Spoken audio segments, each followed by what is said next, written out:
If Mamdani is the face of the Democrats on the East Coast and Katie Porter is the face on the West Coast, I don't know if that's great politically for that party. New York is New York. It's definitely it's the media capital, the financial capital. It is a bellwether like no other city is in this country. So don't tell me that who the mayor of New York is doesn't matter. When you let the Democrats, socialists, and now they're actually calling themselves social, when you let them take over a major American city, this is what you get. Maher is hitting Mayor Mamdani at full speed, and it's brutal. Long before New Yorkers ever handed him the city's keys, Maher was already sounding the alarm, warning that disaster was right around the corner. Now that Mamdani has declared victory, the comedian is done playing nice. He's tearing apart the logic behind Mamdani's policies using his signature razor-sharp humor. This isn't a simple critique. It's a full-scale roast of a city leadership that's gone off the rails. As always, smash that subscribe button and let's jump straight into the chaos. It seems to me that there are two pillars that this country is founded on. One is democracy, and one is capitalism, free markets. And it seems like one party wants to get rid of one, and the other party wants to get rid of the other. Right? The Republicans are not that, democracy is just not number one on their list. It just isn't. It isn't. It's behind Christianity and a few other things. And the Democrats, I mean, I read these, 74% are for democratic socialism. Only 16% favor capitalism. Is this going to be a country that I don't recognize in 5 to 10 years if we don't have these two pillars? If we don't, I mean, where are the Democrats going with it? First things first, I have to push back on Maher's claim that Republicans don't care about free speech or democracy. That argument doesn't hold up. In reality, Republicans are often the ones leading the charge to defend free speech, pushing back against cancel culture, and standing up to efforts that try to silence opposing views. They're fighting to protect the very freedoms Maher suggests they're against. That said, Maher absolutely nails it when he goes after Mayor Mamdani and his socialist agenda. There's no question that Mamdani's vision for New York tilts heavily towards socialism, and the fallout could be devastating for both the city and the state as a whole. From rising taxes to expanded government control, a socialist path risks tearing apart much of what has made New York dynamic and prosperous. On this point, Maher's critique is sharp, timely, and definitely worth paying attention to. If Mamdani is the face of the Democrats on the East Coast and Katie Porter is the face on the West Coast, I don't know if that's great politically for that party. No, Bill Maher, it's definitely not going great for the DNC. Letting woke activists and ideological hardliners run the show isn't a winning strategy. It's closer to a roadmap for self-inflicted damage. Over the past few years, the party has moved deeper into identity politics, cancel culture, and extreme progressive ideas, and the consequences are becoming impossible to ignore. Instead of reaching a broad range of voters, the party has drifted so far into niche ideology that it's losing touch with everyday Americans. The DNC's obsession with virtue signaling over real, practical solutions has made it increasingly unattractive to moderates, independents, and even many longtime supporters. Swing voters want competence, stability, and leadership that delivers results, not lectures driven by ideology, and the party's current direction simply doesn't offer that. Unless there's a serious change in course, Democrats are on track to turn themselves into a political echo chamber, applauded by a small group but rejected by the majority. New York is New York. It's definitely it's the media capital, the financial capital. It is a bellwether like no other city is in this country. So don't tell me that who the mayor of New York is doesn't matter. Let me play devil's advocate for a second. Do you think, let's say, on the seize the means of production, do you think that the mayor, that one person, if he is a democratic socialist, do you think that he would have the power and influence to be able to, like, usher in socialism? He definitely has the power and influence to elect J.D. Vance or whoever is the Republican candidate next time.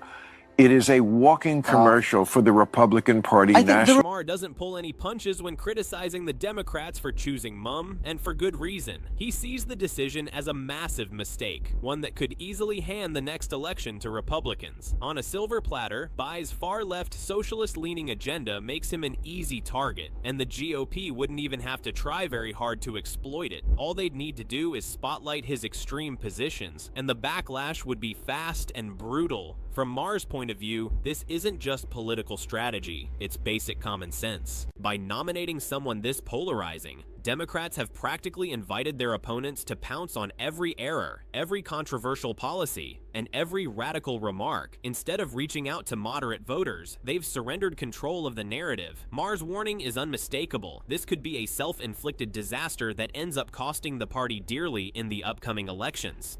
When you let the Democrat socialists, and now they're actually calling themselves socialists, when you let them take over a major American city, this is what you get.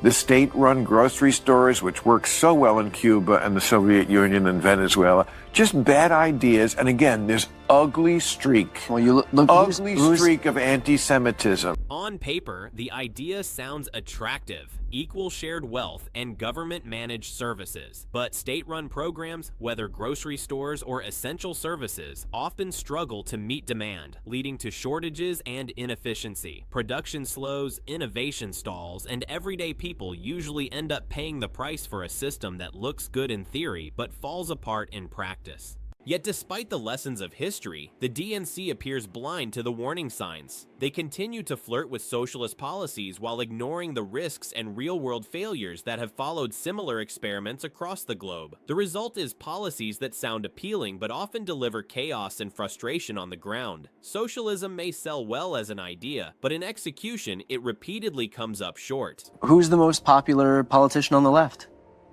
AOC? I don't know. One of, but who's, Bernie is, Bernie is, I mean, he's not a capitalist, No, he's not. And he's also not president. But never would be. But neither is Mamdani. No, but he will, trust me, he will be featured in the campaign commercials. But they're going to feature people, they boogeyman everybody. Yeah, but you don't have to boogeyman him.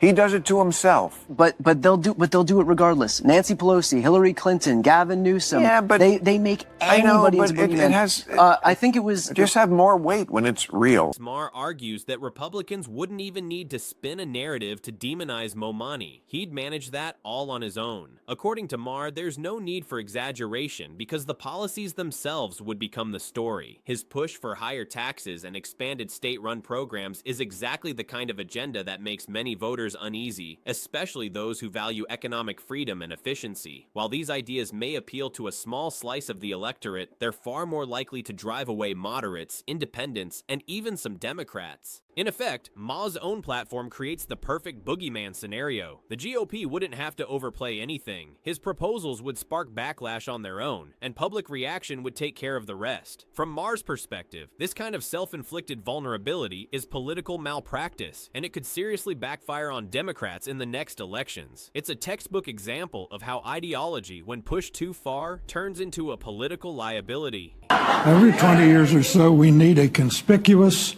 confined experiment with socialism so we can crack it up again. Socialist slogan used to be, workers of the world unite, you have nothing to lose but your chains. The new socialist slogan is, trust us, this time it won't be a mess.